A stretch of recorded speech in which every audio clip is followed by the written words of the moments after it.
বিগত বক্তা অনেকগুলো আইনের ব্যাপারগুলো নিয়ে কথা বলেছেন, এসেনশিয়ালি অনেকগুলো নিয়ে কথা বলা যায়, তবে আমি পার্টিকুলার কয়েকটা জায়গায় একটু টাচ করতে চাই। ধর্ষণ প্রুফ করার প্রক্রিয়াটা খুবই জটিল একটা প্রক্রিয়া, মানে আইনগতভাবে যেভাবে বর্ণনাটা করা আছে আমি দৃঢ়ভাবে বিশ্বাস করি এই আইনটা রিভাইজ হওয়াটা অত্যন্ত জরুরি। বিভিন্ন জায়গায় এমনকি পেনিট্রেশনের কথা বলছেন এবং বিভিন্ন জায়গায়, শুধু এই ক্ষেত্রে না, বাংলাদেশের অনেক আইনই আছে যেগুলা সিস্টেমেটিক ওয়েতে এটা পরিবর্তন করাটা অত্যন্ত জরুরি। কিন্তু পরিবর্তন করার জন্য একটা উদাহরণ বললে আপনাদের কাছে মনে হতে পারে ব্যাপারটা আসলে মিসোজিনিস্ট হলো কি না। একজন মানুষের নামটা আমি বলেই ফেলি, তাহলে বোধহয় ভালো হয়। আইন যারা প্রণয়ন করে তারা কারা? পার্লামেন্টারিয়ানরা। আপনি পার্লামেন্টে যাদেরকে পাঠিয়েছেন, দেখবেন পার্লামেন্টে তো মমতাজের মতো মানুষও ছিল যারা আমি তাকে ছোট করছি না অন্য কোনো কারণে, ডেফিনেটলি তার ওই কাজটাকে আমি ক্রিটিসাইজ করছি, অন্য কোনো কারণে না। 5 মিনিট সে যদি কথা বলতো, 4.5 মিনিট পৃথিবীর সবচেয়ে বড় মিথ্যাবাদী নেত্রীর স্তুতিবাক্য পাঠ করতো, গান গেয়ে বেড়াতো। কিন্তু তাকে যদি জিজ্ঞাসা করা হতো আপনি পার্লামেন্টে কেন আছেন, তার কাছ তো আইন বানানো, আইন রিভাইজ করা, আইন সংশোধন করা, সেটা কি তারা জানতো? পার্লামেন্ট আপনি মাশরাফিকে পাঠিয়ে দিয়েছেন। সাকিব আল হাসানকে যখন ফরিদপুরে ইলেকশনের জন্য ক্যাম্পেইন চালাচ্ছিল ওই পলাতক নেত্রী, সে সরাসরি বলেছিল তার আর কোনো কিছু করার দরকার নাই, তুমি মাঠে 4 ছক্কা মারবা, তাতেই তুমি এমপি হয়ে যাবা। On what basis she claim this?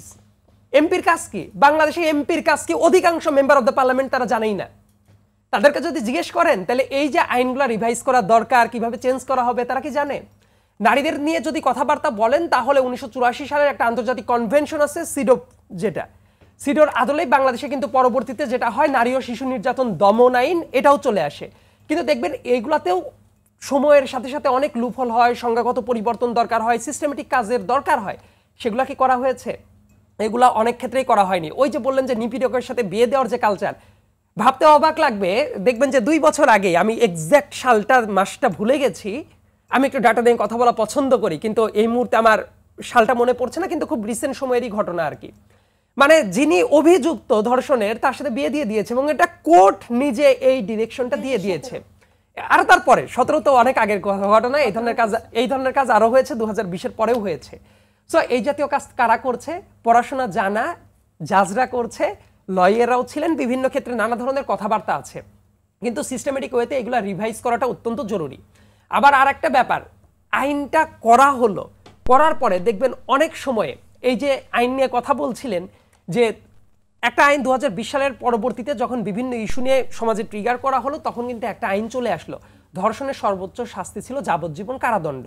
পরবর্তীতে যেটা করা হলো, এইটা মৃত্যুদণ্ডও হতে পারে। আপনি যেভাবে বললেন মৃত্যুদণ্ডই প্রধান সাজা, যাবজ্জীবন, এইটা আসলে ব্যাপারটা এইটা না। প্রধান সাজা মৃত্যুদণ্ড এবং একই সাথে যাবজ্জীবন কারাদণ্ড, মৃত্যুদণ্ড দেয়া যেতে পারে, মানে মে ক্লজ।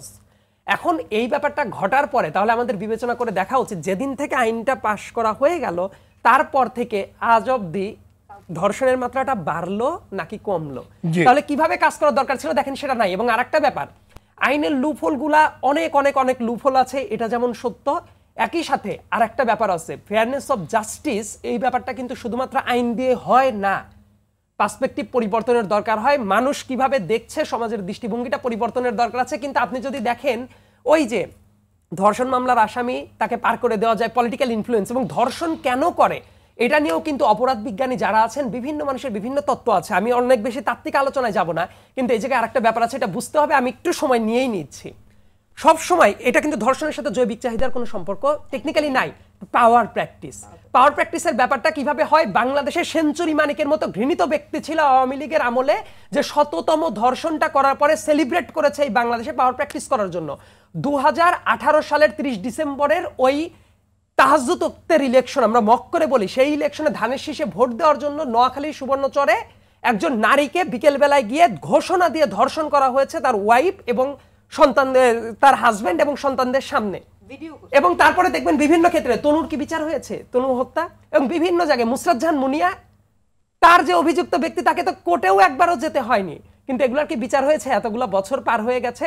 এই যে পাওয়ার স্ট্রাকচার, যে আপনি আরেকজনকে দেখিয়ে দিবেন আপনার ক্ষমতা অমোঘ, এটা প্রুভ করার জন্য এটা কিন্তু একটা হাতিয়ার হিসেবে ব্যবহার হয়। সমস্যার জায়গাটা কি জানেন?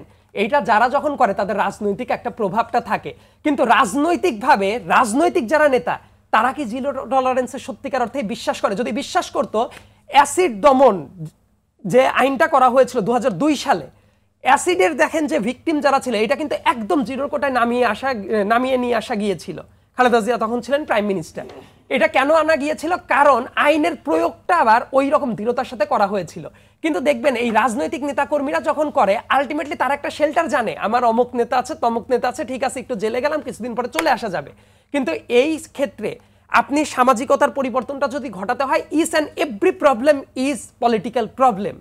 সো পলিটিক্সের সাহায্যেও এটা নেওয়া উচিত। তার কারণ কি জানেন, পলিটিক্সের ভেতরে আমি দৃঢ়ভাবে বিশ্বাস করি যেসব নারীরা রাজনীতির ভেতরে আসে এমন অনেক জায়গায় আছে তারা টোকেনিজমের শিকার হয়। দেখা যায় যে অন্যরা যারা আছে তারা নারী হিসেবেই তাদেরকে নারী রাখা দরকার, এই কারণেই রাখছে। এমনকি নারী নেত্রীকেও অনেক ক্ষেত্রে কিন্তু সাইডলাইন করা হয়। সো এই ব্যাপারগুলার সমস্যা কিন্তু অনেক শিক্ষিত সমাজের ভেতরে অনেক বেশি মাত্রায় আছে, সেটা আইনের বাইরে গিয়েও আমাদের দেখার চেষ্টা করা উচিত। জি।